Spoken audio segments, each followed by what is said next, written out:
Karachi, members on the dais, my friends, Dr. Upadhyay, Dr. Kulkarni, Rotarian friends, and learned members of the audience.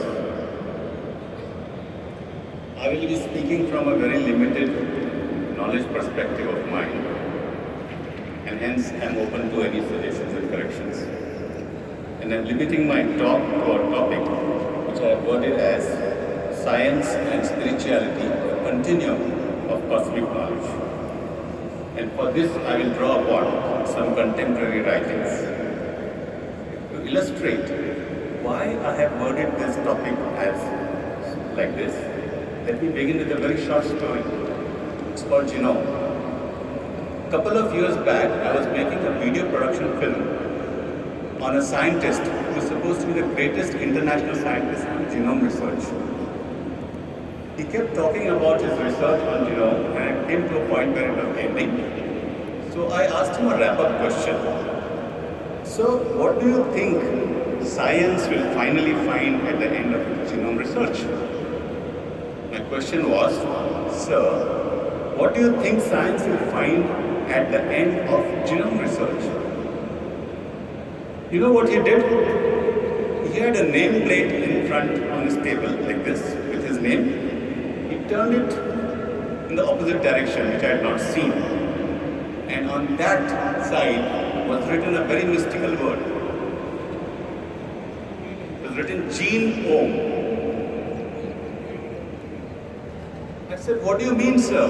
Why do you write Genome? And he said, the great scientist said, Pradeep, genome is the basic building block of life, and science is just about beginning to understand.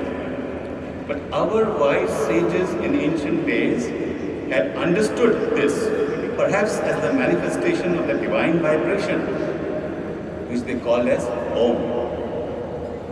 Hence, it is my own personal spiritual interpretation of writing genome as Gene Om. Friends, this is the profound thought which has triggered my hypothesis, which I am placing on the table today for consideration and suggestions. This experience of mine with the scientist I have tried to summarize in a short verse, Manare Kartu Ish Sumirana. Manare Kartu Ish Sumirana. Sumirana se Param Sukha Payo. Shyam ke Rang Jina Om Samayo. O my heart, remember the Lord, for by that you shall get bliss. Ensconce the holy imprint of Lord's feet in your kind bosom. The Ranga, that is divine colorful vibration of Shyam, denoting the incarnated form of the formless creator in your heart, is in the primordial word Om. Friends, as I say this, I will be feeling in my duty, especially to Dr. Karan sir, how blessed I am feeling to be in this peace dome. The Sant Jnaneshwar World Peace Prayer Hall in Dome and World Peace Library. I am feeling blessed by it. Thank you, MIT World Peace University, for inviting me. Additionally, I feel blessed by a great contemporary spiritual master who was my Sadguru, Chile Maharaj. His Samadhi, that is the resting place, is at Paisarwadi near Kolhapur. And he blessed me through intuition with what I call as nectar of wisdom. This nectar of wisdom has appeared in the form of 3 contemporary life guiding anthologies. Honorable Dr. Karan Singh said in the morning, "Jab tak Sita ka maan nahi karoge, tab tak purnatva nahi hoga." The first anthology from my Sadguru's blessings is called Sita Shakti Kavya. The second anthology is called Radha Bhakti Sudha. And the third is Mahalakshmi Mukti Samvad. That is Sita's Empowerment Anthology, Radha's Devotional Anthology, and Mahalakshmi's Dialogues of Salvation. I also have some copies of a smaller version of the Mahalakshmi anthology for anyone who is interested. It's in Sanskrit and Marathi. These anthologies are available in Hindi, Marathi, English, Gujarati and Sanskrit. and are available on our web portal www.sita-radha-lakshmi.org. Having thought for myself of science and spirituality as being a continuum of cosmic knowledge, as illustrated by my great scientist whom I interviewed, my next self-questioning is about its application in real life. For this, I draw upon a question that appeared in the Sita Shakti Kavya, where Love and Kush asked their mother, "O Mother Sita, how did the Creator create this universe?" And pray, how did He evolve that nature? My own teacher, Mayor Master Mursi, has talked of the Creator as one who has control on energy, matter and life. Something similar is said in this. My scientific mind said that, oh yeah, creation of the universe begins with the Big Bang. But this particular Bodhamrut, as I am calling it, goes beyond the Big Bang. Somewhat drawing on what Rishi said in the earlier part of the session, the first form of Lord Brahma, the Creator, was pure energy called Om. This energy transformed by its own volition into the most miraculous form. Ladies and gentlemen, this is Einstein's equation E equals to mc square, but in the reverse direction, where mass is equal to energy upon c square, which none of us can do, only the Lord created. The millions of stars, moons and planets are a proof of this miracle.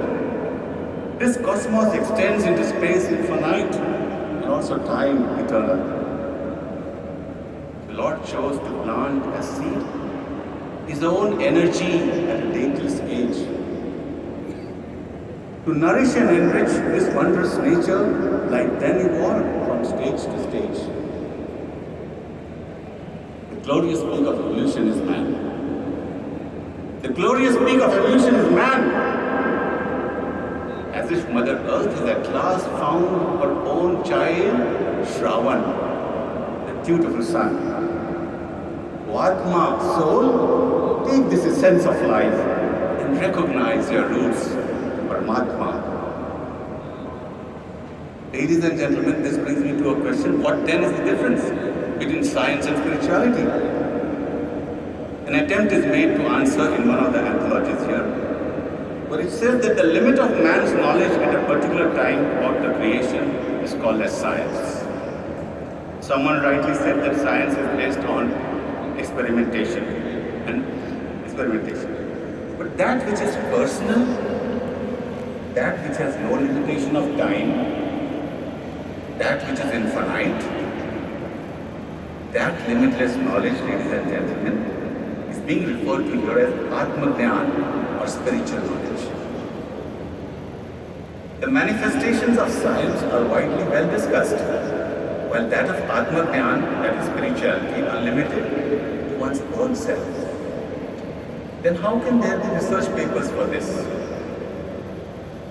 However, with a good conscience, some part of the spiritual knowledge be put into practice, it may become manifest in different forms, like river Bhagirathi the Ganga, forms like new divine music, transcribing of poems of Paravani, which is heavenly voices, resolving complex scientific problems, like the scientist in my case study was doing, creative project implementation, like this piece drum itself,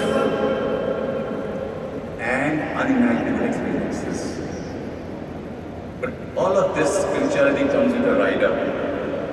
And what I'm happy is that MIT World Peace University has fulfilled the next part of it. The person who uses his spiritual knowledge for useful practical purposes to achieve the good of mankind,